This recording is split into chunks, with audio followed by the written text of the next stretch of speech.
Okay, first of all, pause the video and try to solve it. Okay, now let me solve it. ऐसे questions में जहाँ पर pulley के ऊपर से धागे जा रहे हों और अजीब सी तरीक़ों से ब्लॉक से धागा कनेक्टेड हो, यहाँ पर कंस्ट्रेंट इक्वेशन लिखनी होती है. कंस्ट्रेंट का मतलब क्या है? इन दोनों की एक्सेलरेशंस में क्या रिलेशनशिप है. तो सबसे पहले यहाँ पर कंस्ट्रेंट रिलेशनशिप निकालना बहुत ज़रूरी होता है, उसके बिना सॉल्व होगा ही नहीं ये. ऑलराइट, तो लेट्स से हम ऐसा मान लें कि इसकी एक्सेलरेशन a1 है और इसकी एक्सेलरेशन है a2. अब a1 और a2 के बीच में रिलेशन निकालने के बहुत सारे तरीके होते हैं. Virtual displacement method, work done by thread method, virtual work method, या फिर तुम बेसिक से भी जा सकते हो. There are multiple ways. So let's say मैं यहाँ पर वर्चुअल वर्क मेथड यूज़ कर लेता हूँ कि भाई the net work done on this system by this massless thread is equals to 0. I use that.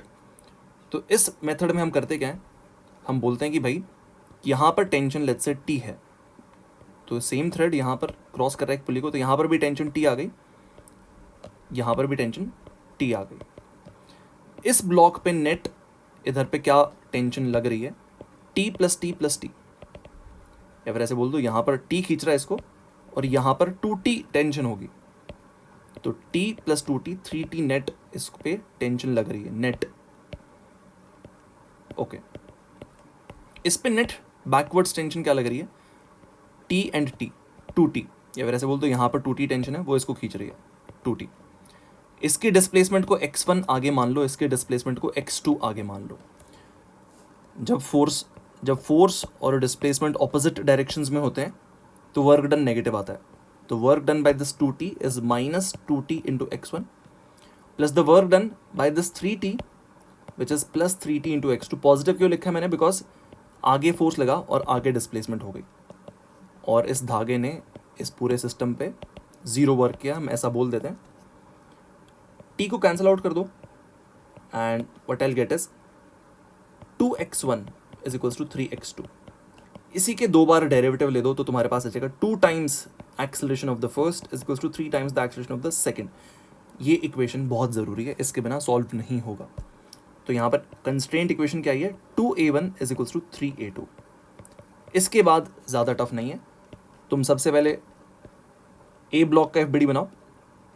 इसको तुमने इधर पे खींचा F फोर्स से और इसको पीछे 2T नेट टेंशन खींच रही है और net force to the left F minus 2T is equals to its mass which is 2m into its acceleration which is a1. ये मेरी सेकेंड इक्वेशन आ गई. नेक्स्ट तुम B का FBD बनाओ. तो B के FBD में क्या होगा, T plus 2T 3T net force इसको खींच रहा है लेफ्ट की तरफ 3T एंड सिर्फ उस फोर्स की वजह से ये लेफ्ट में एक्सेलरेट कर रहा है with an acceleration a2. So net force to the left is equals to its mass into its acceleration. ये मेरे पास थर्ड इक्वेशन आ गई. अब इन तीनों इक्वेशंस को बस सॉल्व करना है मुझे, उससे सारी चीज़ें आ जाएंगी मेरे पास, a1 a2 एंड टेंशन, जो भी चीज़ें तुमसे पूछी गई हैं. अब यहाँ पर पूछा क्या गया हमसे, calculate the acceleration of block B. तो मुझे a2 की वैल्यू निकालनी है.